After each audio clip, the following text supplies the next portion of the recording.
Hey. Come on, focus on my face, you lunatic. Yeah, baby.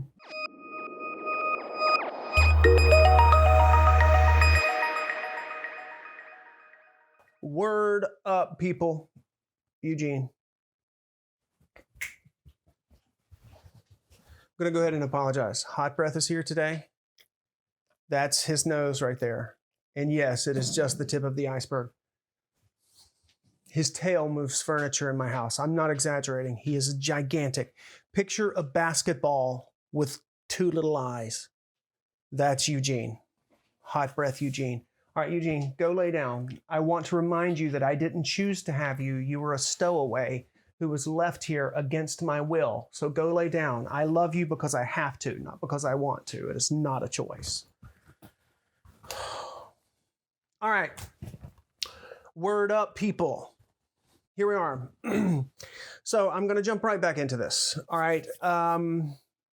Because I am in a pivotal stage of editing what is called The Singing Bones, Book 3.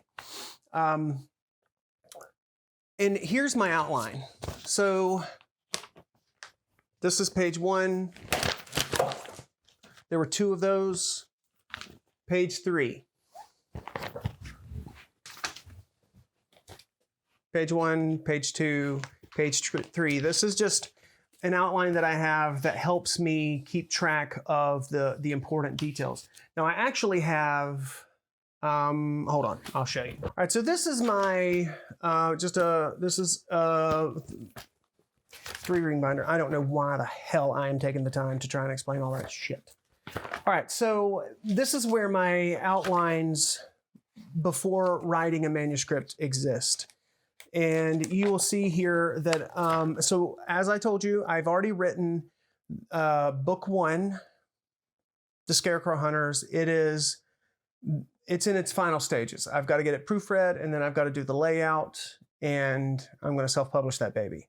Book 2 is in a full manuscript form. It is actually with my editor now. She begins editing it tomorrow. That's A Greedy Shadow.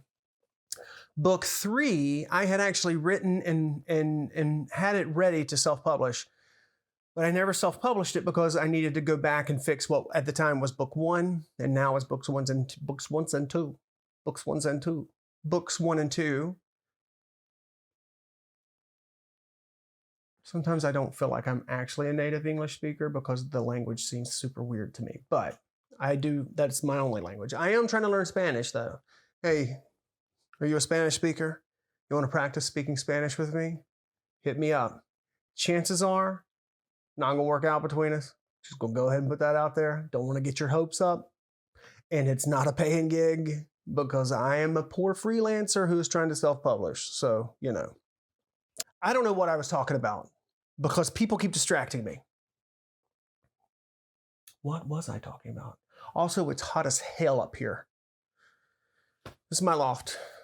It's where I write. It's also where I edit. All right. Outlines. So this is kind of my process for editing. This is what I do for editing before I will send a book to my editor, before I pay her. Because right now, all right, so I just signed a contract with her to edit my book, A Greedy Shadow, which ended up being around 145,000 words. I don't do numbers, but I think it's about 145,000 words. Actually, hold on, I can tell you. Dun, dun, dun, dun. No, it is really sad when everybody you work with is an idiot, especially when you work alone. If I don't open that, oh, there we go. All right, 146,150 words. I can't see. Where's my glasses? Where's my glasses? Oh my God. That's why I need an editor, because sometimes grammar eludes me. 146,000 words, roughly. Actually, up to 150,000 words, I believe. It's going to cost me just under $3,000 to get that baby edited. That is a chunk of change for someone who does not have consistent income. And as a freelancer, I live paycheck to paycheck. Now I've gotten good at planning ahead, and I know what I have coming in for the most part. Right now, all bets are off because it's 2021, baby, and we just ended 2020, which tried to kill me, but it didn't. That bitch didn't kill me or my bitness. But at this point, writing is what I want to do. Like, writing is what I want to do full time. And my goal is to self-publish this series, to self-publish the first 2 books in the series a month apart this year, and I'll tell you why in a minute. And then to have book 3 ready for self-publishing within, let's say, 6 months, certainly within a year after that. My series, I haven't said this, I didn't say it the last time. My series is horror fantasy. So I'm thinking I will publish book 1 this year, September 2021, and book 2, October 2021. And I'll go ahead and tell you, the reason why I want to do them a month apart is because, first of all, if someone reads the first book and they like it, then you need to have something there for them to read. Because I've started plenty of fantasy series and science fiction series and horror series that I loved, and I read the first book, but then I forgot all about the series because book 2 wasn't available. And the longer I have to wait to read book 2, the more distracted I'm going to be by other books that I've read, right? So there are authors that I have gotten accustomed to, and I love their work, and I always look for a new book, whether it's a new book in a series that I've already started or a new series or whatever it is. I watch out for those names. But that's because that author is established in my brain as someone I'm a fan of. I like their work. But that rarely happens one-off from one book. It can be great, but I'm going to forget it in most cases, which is why I want to have book 1 comes out September 2021, and then book 2 is available almost immediately a month later. Why am I doing it a month later? That's the lingering COVID right there. Because I read, and I will verify this for sure later this year when I get to that point, but I read that Amazon will promote your book for free, put it at the front of relevant searches on Amazon. They'll promote it for free for the first month, which means if I self-publish a book, 2 books a month apart, then I have 2 months worth of free whatever I just said, where my books will show up at the top of search engines when people are searching for specifically books that are fantasy or horror fantasy or horror. So that's why.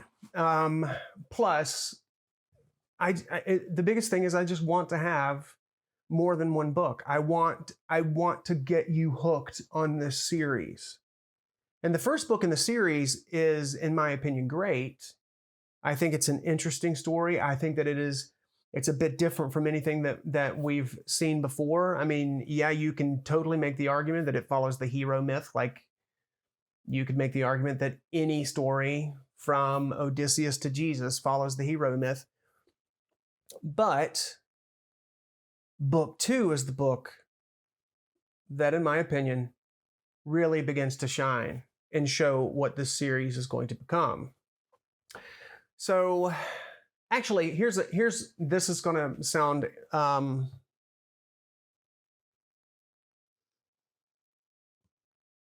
was hot breath. He was just sighing. He's content. He's happy. This is going to sound arrogant, but just follow me. So, because I'm not comparing myself to Stephen King. You're going to think I'm comparing myself to Stephen King, but I'm not. I don't think I am. Maybe I am. I don't know. I love Stephen King. Stephen King is one of my favorite authors. I'll tell you let me tell you some of my favorite authors, because maybe that's interesting to you. Stephen King, I think Stephen King is fantastic. I love the way he loves his characters, but at the end of the day, story is king. Meaning he may love his characters and he develops his characters in a way that I find completely authentic and believable, and it gets me practically every time. But no character is safe, because in the end, the story is going to take place the way the story is going to take place, which means my favorite character may not make it. I love Stephen King. I love Neil Gaiman. Neil Gaiman is amazing. Let me think. I am currently reading a Terry Brooks novel, which is my first. So I don't know why I'm even bringing up Terry Brooks, although I do like what I'm seeing so far. Let me see if I can see over here. I love Anne Rice. Her Vampire Chronicle novels are legit because she's writing about this supernatural, fantastical type of being, but that is not the purpose of the story. That's not the main point. That's just an aspect of these characters' personalities. I know that's hard to explain, but I love it. I love it. I love it. I love it. I love it. I love it. I love it. Love it. Let me think. You know what I'll do? I'll tell you some of my favorite authors later. Let me get back into my outlining process. So I have this notebook that this is an outline for book 4, and I know that you can't see this. Whoa. Oh yeah, I forgot. I'd started writing book 4 already. I'm only 2 chapters in, and then I put that on pause.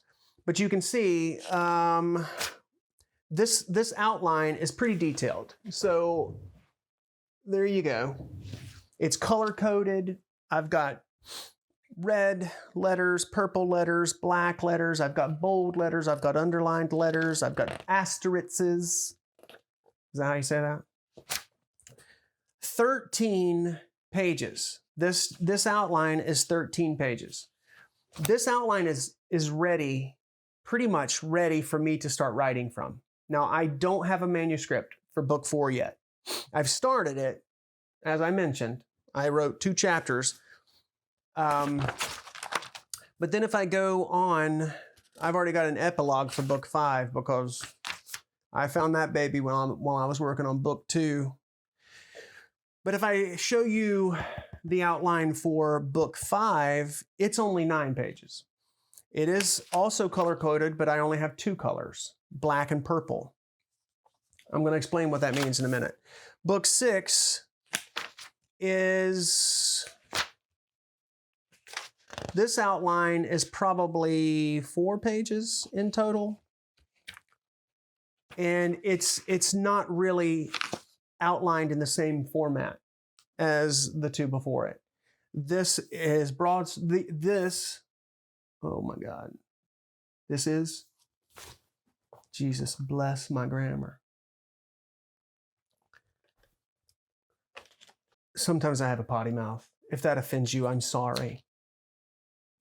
But you probably won't want to read my books. Not that I cuss a lot in my books, but there's questionable material in there. It's horror fantasy. It's written for adults. Don't be distracted. Don't be distracted. No, that's not the right word. Don't be confused. Don't be misled, my peoples. Don't think that it's a book for children because the main character on page 1 of book 1 is 13 years old. Because in this world, when you're 13, you're pretty much an adult in the world of this series.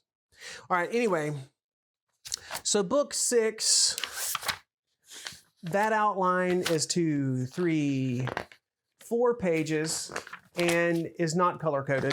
And then book 7 is 1, 2, 3 pages, and it is color-coded. Maybe book 6 is too. Yeah, there is some color-coded in book 6. But here's the thing. As I'm writing, I discover the story as I go. I discover entire characters as I go. And I would tell you that it very, very, very, very, very much feels like I'm not inventing this story, but like I am discovering the story as I work through it. Now, the reality is I am inventing it. I am 100% making this shit up from start to finish, top to bottom. But it doesn't feel that way as the author. Like, in book 3, The Singing Bones, which I just started editing today, like I said in the last video, there is a character that I knew I needed this character, and she's a joiner character. I'm not going to tell you the character's name, but she's a joiner character. And what I mean by that is she joins the first part of my main character's story with the second phase of her story, her journey as we journey with her. Meaning this character is not only a bridge between those two, but also a catalyst that brings her from part 1 to part 2 of her story. And the way that happens is the character dies. I wanted this character to matter. I wanted the character to mean something to me and to the reader. And because if she didn't mean something to me and to the readers, then she wouldn't mean anything to my main character, whose name is Gray. What I didn't know is that in the course of writing this woman, this wonderful, beautiful, quirky woman, I would fall madly in love with her. And I'm telling you right now at 5:57 p.m. on Sunday, January 3rd, 2021, I haven't read this book in let's just say 2 years, because that's my story, I'm sticking with it. I haven't read this book, The Singing Bones, since 2018. But right now, when I think of this character, I'm getting weepy. Because she don't make it. She doesn't make it. Oh my God. Breaks my heart. I love her so much. What kind of a fucking baby are you? Anyway, moving on. So I do discover these things, and I've already said this, and I'll go into more detail, but when I wrote book 2 from scratch in 2020, because COVID ain't got nothing on me, I discovered a whole story there that I hadn't known, and I thought I had written that story and was ready to publish that book in the original Scarecrow Hunters, which was books 1 and 2 combined originally. There was so much that I found as I was working on that story. So that I think that's why it's important for me to explain my process. And this is my process. I have this outline, and when you see an outline that is 13 pages long for book 4, and it is color-coded, 3 colors, I want to apologize to you, because Chuck is an attention hog, and also he is 100% guaranteed going to put his asshole in my face. And if he realizes that you're watching, if he realizes you're watching, son of a, yeah, look at me. Chuck, Chuck, Chuck, Chuck, Chuck, Chuck.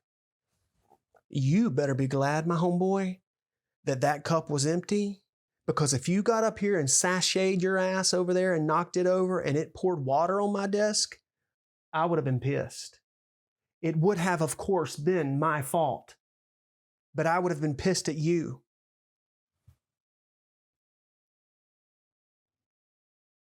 Chuck and I love each other, but only because we got to. So the reason my outline is color-coded is because of this. Right now, book 4 is a 13-page outline. Book 5 is a 9-page outline. Books 6 and 7 are about 4 pages each. Because the 4-page outlines are not even really an outline. It is a bare bones main point. Like, this happens to get me to this point, to get me to this point, to get me to this point, to get me to this point. I don't even know who survives by the end of the book, the last book. I have an idea. But that's something that I discovered this year, that there's a character that I'm going to see in that last couple of books that I thought left the story much, much sooner, which is exciting because I'm excited because that character deserves a little bit of limelight, as it were. But here's what here's what happens. Basically, all of these books began, in theory at least, as a 4-page bare bones outline, right? And then as I begin to write book 1, book 2, book 3, the story begins to solidify, which means that I will then go back into one of those bare bones outlines, and I will take outlines 6 and 7 and turn it from a bare bones outline into a point-by-point chapter breakdown outline. That will be, 9 pages, give or take. But as I write these other books in the series, then I realize something in book 1 or book 2 or book 3 will inform something that comes later in book 4 that I hadn't thought about when I made that original outline. So I will actually go in and I will add that content in another color. So what I've done so far is my second go at plugging in extra information in these outlines is to make it purple. My third go is to make it red. And the reason I do that is because it's a visual stimulation. I don't know, that sounds dirty, but it's a physical way for me to look at the page and know when I made that change, because the red came after the purple, which means the red technically outranks the purple, and the purple and red outrank the black. But that's just to get it into my brain, because there's 13 pages in that outline. I can't dissect that baby bitch every time I need to get a little bit of information, right? So it's a visual reference. It's visual cues. And I see numbers. I see numbers. Jesus help me. I see colors, and it informs what I'm looking at just off the top. So that's one way of organization that keeps this thing going. I will also show you, and now is when I'm hoping that there's nothing embarrassing on my computer. All right, so this is a document.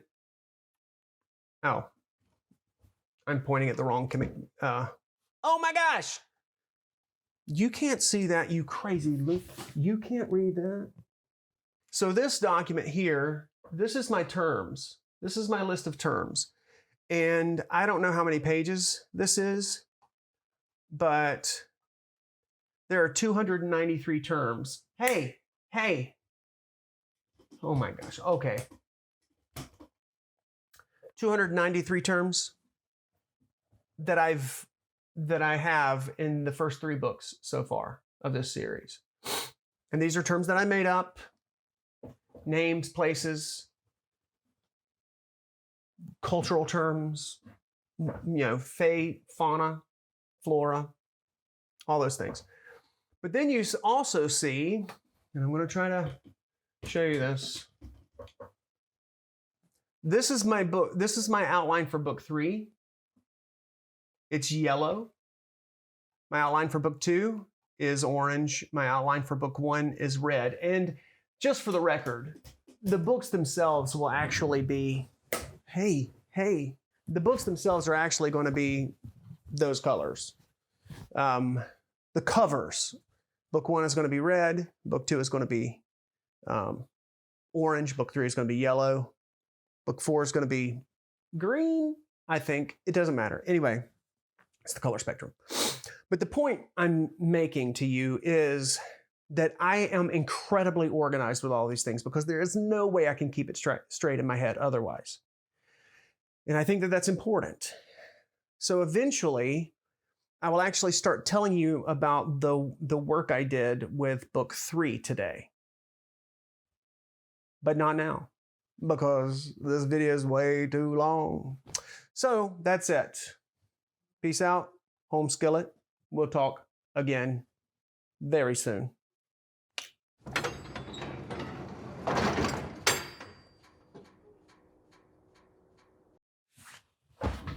Oh my goodness, gonna punch that button. Turn off the camera now.